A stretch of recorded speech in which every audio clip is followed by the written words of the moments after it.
ನಮಸ್ಕಾರ. ಶ್ರೀ ಶಕ್ತಿ ಜ್ಞಾನದೇವಿ ವೀರಭದ್ರ ಬಸಪ್ಪನವರ ಒಂದು ಪುಣ್ಯಕ್ಷೇತ್ರದಲ್ಲಿ ಭಾನುವಾರ 31 ಹುಣ್ಣಿಮೆ ಇರೋದ್ರಿಂದ ಇಲ್ಲೇನಂದ್ರೆ ಬೆಳಗ್ಗೆ ಒಂದು ಅಮ್ಮನವ್ರಿಗೊಂದು ತೀರ್ಥಸ್ನಾನ ಆಗ್ಬೋದು, ಅಭಿಷೇಕದ್ದಾಗಬಹುದು, ನೀರನ್ನು ಇಲ್ಲಿ ತಗೊಂಬಂದಿರೋಂಥ ಭಕ್ತಾದಿಗಳು ಅದರಲ್ಲಿ ಒಂದು ನೀರನ್ನು ಹಾಕ್ಸ್ಕೊಂಡೋದ್ರಿಂದ ಅವತ್ತು ವಿಶೇಷವಾಗಿ ಒಂದು ತಡೆ ಅನ್ನೋದು ಈ ಕ್ಷೇತ್ರದಲ್ಲಿ ಮಾಡಿಸ್ಕೊಂಡೋದ್ರಿಂದ ಅತಿ ವೇಗವಾಗಿ ನಮಗೊಂದು ಮಾಟ ಮಂತ್ರ ಆಗಿರಲಿ, ವಾಮಾಚಾರ ಆಗಿರಲಿ, ಗಾಳಿ ಸಮಸ್ಯೆ ಆಗಿರಲಿ ಅಥವಾ ಇನ್ನೊಂದು ಮನೆಯಲ್ಲಿ ಏನೇ ಒಂದು ಗೊಂದಲ ಆಗಿರಲಿ ಇಲ್ಲಿ ಮಾಡಿಸ್ಕೊಳ್ಳೋದ್ರಿಂದ ಅತಿ ವೇಗವಾಗಿ ಬಗೆಹರಿತದೆ. ಇನ್ನೊಂದೇನಂದ್ರೆ ಸಂಜೆ ಒಂದು 6 ಗಂಟೆ ಹಂಗೆ ಒಂದು ಅಮ್ಮನೊಂದು ಹೋಮ ಅನ್ನೋದಿರುತ್ತೆ. ಯಾಕಂದ್ರೆ ಶಕ್ತಿ ಹೋಮ. ಈ ಶಕ್ತಿ ಹೋಮದಲ್ಲಿ ಏನಂದ್ರೆ ಯಾರೇ ಬೇಕಾದ್ರೂ ಬಂದು ಕೂತ್ಕೊಬಹುದು ಹೋಮಕ್ಕೆ. ಈ ಶಕ್ತಿ ಹೋಮದಲ್ಲಿ ಎಂಥ ಒಂದು ಕಠಿಣವಾಗಿರೋಂಥ ಸಮಸ್ಯೆ, ಎಲ್ಲೂ ಬಗೆಹರಿದಿರೋಂಥ ಒಂದು ಸಮಸ್ಯೆ, ಒಂದು ಗಂಡ ಹೆಂಡತಿ ಒಂದು ಜಗಳ ಮಾಡ್ಕೊಂಡು ಹೊರಟೋಗಿರ್ತಾರೆ. ಈಗ ಎಷ್ಟೋ ಜನ ಶತ್ರುಗಳಿರ್ತಾರೆ.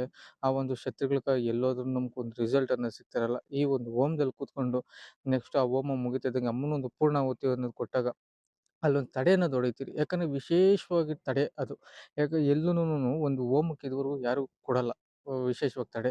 ಈ ತಡೆಯನ್ನು ನಿವುಳಿಸಿ ಆ ಒಂದು ಹೋಮಕ್ಕೆ ಕೊಡೋದ್ರಿಂದ ಅಕಸ್ಮಾತ್ ಗಾಳಿ ಸಮಸ್ಯೆ ಐತೋ ಹಂಗೆ ಕಾಣುತ್ತೆ. ಅಥವಾ ಏನಾದ್ರು ದೇವ್ರುಗಳೇನಾದ್ರು ಮೈಮೇಲೆ ಬಂದು ಅಕಸ್ಮಾತ್ ನಿಂತೋಗ್ಬಿಟ್ಟಿರ್ತೈತೆ. ಅಂತ ಒಂದು ಸಮಸ್ಯೆನೂ ಇಲ್ಲಿ ಬಗೆಹರಿತೈತೆ. ಒಂದು